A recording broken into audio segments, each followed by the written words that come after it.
नमस्कार बच्चों, इस वीडियो में मैं आप लोग का स्वागत करती हूँ।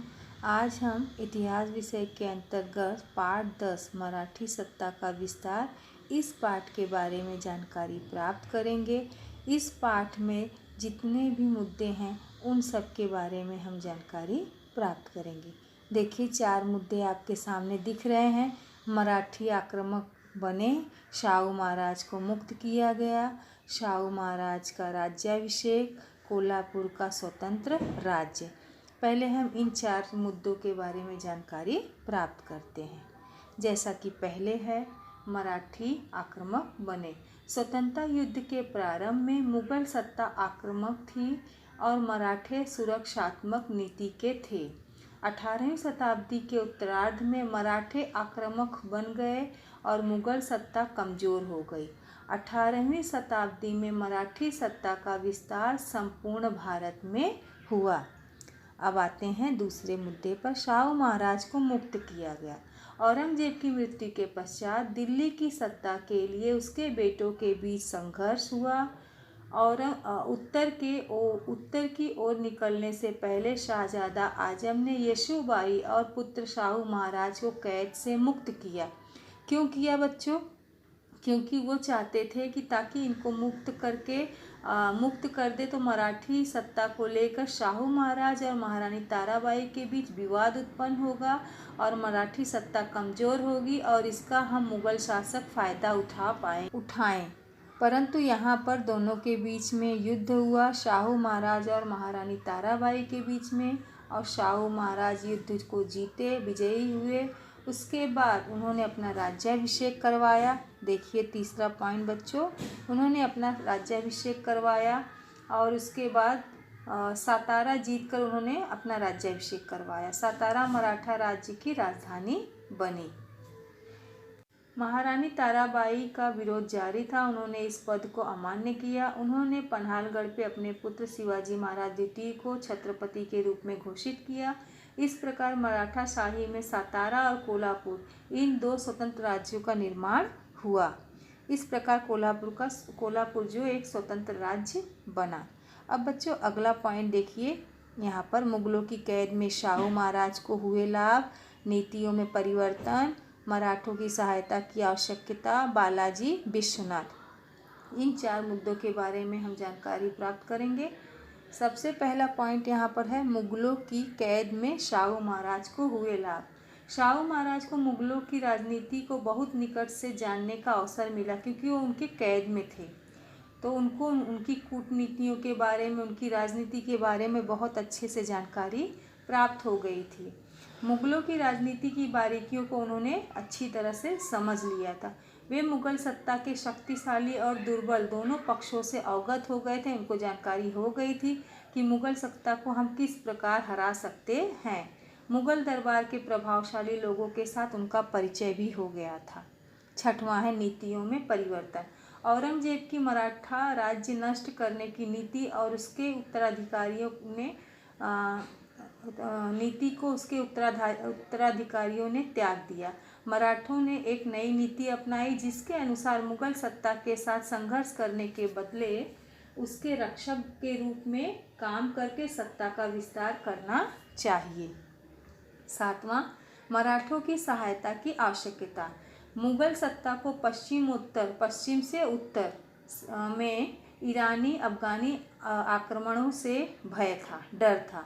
पठान, राजपूत, जाट, रुहेल इन स्थानीय सत्ताओं का भी उसे खतरा था। दरबार में चलने वाली प्रतिस्पर्धा और आपसी संघर्ष के कारण मुगल सत्ता भीतर से खोखली होती जा रही थी। दुर्बल मुगल सत्ता को मराठों की सहायता की आवश्यकता हुई और उन्होंने सहायता ली। 8वां, बालाजी विश्वनाथ। कोंकण में स्थित श्रीवर्धन गांव में बालाजी विश्वनाथ भट्ट को शाहू महाराज ने अपने पेशवा के रूप में निश्चित किया। पेशवा अर्थात आज के समय में देखा जाए तो प्रधानमंत्री का मराठी शब्द है पेशवा। बालाजी विश्वनाथ पराक्रमी और अनुभवी था। शाहू महाराज को राज्य का सच्चा उत्तराधिकारी बताकर उसने अपने सरदारों को शाहू महाराज के पक्ष में कर लिया। आइए हम लोग यहाँ पर थोड़े में बालाजी विश्वनाथ के बारे में जानते हैं, जिनका जन्म 1662 में हुआ और मृत्यु 1720 में। देखिए यहाँ पर बच्चों, इन्हें प्रायः पेशवा बालाजी विश्वनाथ के नाम से जाना जाता था। ये ब्राह्मण परिवार के थे। 18वीं शताब्दी के दौरान मराठा राज्य साम्राज्य का प्रभावी नियंत्रण इनके हाथ में आ गया था। इन्होंने शाहू महाराज की सहायता की और यहाँ पर देखिए बच्चों, इनके बारे में इनका शासन अवधि दिया है 17 नवंबर 1700, देख रहे हैं यहाँ पे 13 से लेके 12 अप्रैल 1720। यहाँ पर देखिए इनका उत्तराधिकारी कौन था, पेशवा बाजीराव प्रथम, जिसके बारे में हम आगे जानकारी प्राप्त करेंगे। निधन दिया है यहाँ पर 12 अप्रैल 1720 में हुआ। इनकी जीवन संगी, इनकी जो पत्नी थी राधाबाई और गुलवती दिया है। संतान यहाँ पर दिया है चिमाजी अप्पा।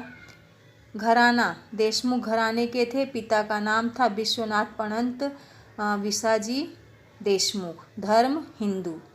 इस प्रकार इनके बारे में यहाँ पर मैंने थोड़ी सी जानकारी दी आप लोग को बालाजी विश्वनाथ के बारे में। आगे चल के इनके पुत्र बाजीराव प्रथम जी जो थे, इन्होंने उनकी सत्ता को या उनके कार्य को संभाला। किसके? अपने पिता के। अब आगे आ जाते हैं बच्चों। अगला पॉइंट है यहाँ पर चौथ सरदेशमुखी का आदेश पत्र। देख रहे हो आप लोग, चौथ और सरदेशमुखी के बारे में मैंने पिछले पाठ में भी आप लोग को समझाया है। औरंगजेब की मृत्यु के पश्चात दिल्ली दरबार में सैयद बंधुओं का प्रभुत्व था। उनकी सहायता से बालाजी विश्वनाथ ने दक्खन का मतलब होता है दक्षिण के मुगल प्रदेशों से चौथ सरदेशमुखी वसूल करने के आदेश पत्र प्राप्त किए। चौथ का अर्थ होता है चौथा हिस्सा, सरदेशमुखी का अर्थ होता है संपूर्ण भू राजस्व का 10वां हिस्सा। यहाँ पर मतलब जैसे 1 रुपये में आप चौथा हिस्सा 4 आना हो गया 25 पैसा और 10वां हिस्सा 1 रुपये में 10 पैसा। इस प्रकार उस समय राजस्व लिया जाता था। यहाँ पर देखिए आप लोग पढ़ सकते हो तो देखिए पढ़िए। व्यवहारिक रूप से चौथ अक्सर हिंदू मुसलमान शासकों द्वारा मराठों को खुश करने के लिए दिया जाता था। यहाँ पर देखिए आप, चौथ के बारे में इतिहासकार एक मत नहीं है, सबके अलग अलग मत हैं। राणाने के अनुसार चौथ सैन्यकर था जो तीसरी शक्ति के आक्रमण से सुरक्षा प्रदान करने के एवज में वसूल किया जाता था। सरदेसाई के अनुसार यह विजित क्षेत्रों से वसूल किया जाता था। वहीं यदुनाथ सरकार के अनुसार यह मराठा आक्रमण से बचने के एवज में वसूल किया जाने वाला कर था। चौथ विजित राज्यों का बच्चों यहाँ पर दिया है। जो चौथ होता है विजित राज्यों के क्षेत्र के उपज में 1/4 भाग के रूप में लिया जाता है। सरदेशमुखी का मतलब है यह आय का जो हमारी उपज होती है, जितना हमको इनकम आता है उसका 10वां प्रतिशत हमको सरकार को, राजा को कर के रूप में दिया जाता है। इस प्रकार तब के समय में चौथ सरदेशमुखी वसूला जाता था, लिया जाता था। आज आप लोग देखो, आपके माता पिता जो आपकी इनकम माता पिता की होती है उसके आधार पर वो इनकम टैक्स भरते हैं, है ना। वही व्यवस्था तब के समय में थी जो आज के समय में इनकम टैक्स के रूप में हम भरते हैं। 10वां है बाजीराव प्रथम जी के बारे में। बाजीराव प्रथम की मृत्यु बालाजी विश्वनाथ की मृत्यु के पश्चात शाहू महाराज ने उसके बेटे बाजीराव प्रथम को 1720 में पेशवा पद पर नियुक्त किया। बाजीराव उत्तम सेनानी था। बाजीराव ने मराठी सत्ता का संपूर्ण भारत में विस्तार किया। उसने अपने कार्यकाल में शिंदे, होलकर, पवार, गायकवाड़ घरानों को आगे आने का अवसर दिया। यहाँ पर देखिए छोटे में आप उनके बारे में जानकारी। उनका जन्म 1700 में, मृत्यु 1740 में। महासेना नायक थे। यहाँ पर देखिए, देख रहे हो आप लोग, पढ़ रहे हो, ये ब्राह्मण कुल के थे। इनके बारे में मैंने जानकारी आपको इसके पहले भी दी। इनका शासन जो था मराठा साम्राज्य का विस्तार करने का था। जन्म जो है 18 अगस्त 1700 में दिया है। निधन भी दिया है, यहाँ पर आप लोग पढ़ सकते हो, 28 अप्रैल 1740 में। इस प्रकार बच्चों बाजीराव प्रथम के बारे में आप लोग देखो। बाजीराव प्रथम के ऊपर एक आप लोग पिक्चर भी बनी है, उसे भी पढ़ सकते हो। बाजीराव प्रथम के ऊपर बाजीराव मस्तानी ऐसे कुछ पिक्चर है। ये बाजीराव प्रथम के ऊपर बनी हुई है। आप लोग देखे रहोगे तो जानकारी आपको पूरी तरह से मिल सकता है। ठीक है। इनके पिताजी का नाम जैसा कि मैंने पहले बताया बालाजी विश्वनाथ, माता का नाम राधाबाई। ठीक है बच्चों, अब हम आ जाते हैं अगले पॉइंट की ओर। जो हमारा अगला पॉइंट है पालखेड़ की लड़ाई, अगला पॉइंट, और मालवा का बुंदेलखंड, भोपाल की लड़ाई। ठीक है। इस पालखेड़ की लड़ाई के बारे में जानकारी प्राप्त करते हैं। मुगल शासक फर्रुख सियर द्वारा दक्खन के सूबेदार के रूप में उन्हें नियुक्त किए गए निजाम उल मुल्क ने हैदराबाद में अपना स्वतंत्र अस्तित्व स्थापित करने का प्रयास किया। उसने दक्षिण के मुगल प्रदेश में 14 सरदेशमुखी वसूल करने का जो अधिकार मराठों को दिया गया था उसका विरोध किया और पुणे परगने का कुछ प्रदेश उसने जीत लिया। बाजीराव ने औरंगाबाद के निकट पालखेड़ में निजाम को पराजित किया और 14 सरदेशमुखी वसूलने का अधिकार जो है प्राप्त कर लिया। वापस से इस प्रदेश का जो 14 सरदेशमुखी था वो वसूलने का अधिकार किसके पास आ गया? मराठों के पास। अगला है मालवा का बुंदेलखंड। बाजीराव ने चिमाजी अप्पा के नेतृत्व में, अब चिमाजी अप्पा कौन थे? बाजीराव के भाई। यहाँ पर पिछले मैंने अभी स्लाइड में आपको बताया। नेतृत्व में मल्हारराव होलकर, यहाँ पर देखिए मल्हारराव होलकर, राणोजी शिंदे और उदाजी पवार को मालवा में भेजकर वहाँ अपना स्थान मजबूत किया। इलाहाबाद के मुगल सूबेदार मोहम्मद खान बंगस ने छत्रसाल को पराजित करके बुंदेलखंड जीत लिया। छत्रसाल की पुत्री के साथ ही बाजीराव प्रथम जो थे उनका विवाह हुआ था। आप लोग बाजीराव मस्तानी अगर पिक्चर देखोगे तो उसमें उनके बारे में, बाजीराव प्रथम के बारे में आपको बहुत ज़्यादा जानकारी प्राप्त हो जाएगी। छत्रसाल की प्रार्थना पर बाजीराव ने अभियान चलाकर बंगस को पराजित किया और मालवा तथा बुंदेलखंड में अपना वर्चस्व स्थापित कर लिया। अब आते हैं बच्चों अगले पॉइंट की ओर, भोपाल की लड़ाई। बाजीराव ने मालवा की सूबेदारी की मांग की पर मुगल शासक ने उसे अस्वीकार कर दिया। इस पर बाजीराव आक्रमण करने के उद्देश्य से सेना लेकर दिल्ली की सीमा पर जा पहुंचे। मुगल शासक ने निजाम को सहायता के लिए बुलाया। बाजीराव ने भोपाल में निजाम को पराजित किया।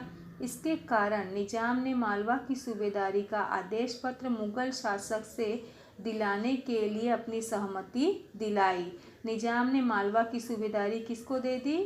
पुनः मराठों को, बाजीराव को, क्योंकि बाजीराव ने उन्हें पराजित किया तो इसके लिए उन्होंने क्या किया? मालवा की सूबेदारी का आदेश पत्र बाजीराव को देने की सहमति जताई, अर्थात उनको दिया। अगला पॉइंट आ जाते हैं पुर्तगालियों की पराजय। कोकर के तटीय क्षेत्र में थाने वसई भाग में पुर्तगाली वहाँ की जनता पर अत्याचार करते थे, उनके साथ अन्याय करते थे। बाजीराव द्वारा भेजे गए चिमाजी अप्पा ने थाने और आसपास के प्रदेश जीत लिए। चिमाजी ने पुर्तगालियों के मजबूत वसई किले को भी घेर लिया। पुर्तगालियों को आत्मसमर्पण करने के लिए विवश कर दिया। चिमाजी अप्पा ने पुर्तगालियों का वसई का किला और प्रदेश जीत लिया। इस प्रकार उन्होंने पुर्तगालियों को पराजित किया। अंतिम पॉइंट है बच्चों, जो मुद्दा है बाजीराव की मृत्यु। ईरान के शासक नादिर शाह ने भारत पर आक्रमण किया। उसका रोकथाम करने के लिए बाजीराव उत्तर की ओर चल पड़े। बाजीराव जो थे वहां पहुंचे, परंतु तब तक नादिर शाह दिल्ली की विपुल संपत्ति लूटकर अपने साथ अपने देश ले गया। उसके बाद नर्मदा के तट पर रावलखेड़ी में 28 अप्रैल 1740 में बाजीराव की मृत्यु हो गई। बाजीराव को 9 महान सेनानियों में गिना जाता है, उनका नाम लिया जाता है। यह जरूर कुल से ब्राह्मण थे लेकिन कर्म से पूरे क्षत्रिय थे। इनके बारे में मैं और जानकारी आपको दूंगी।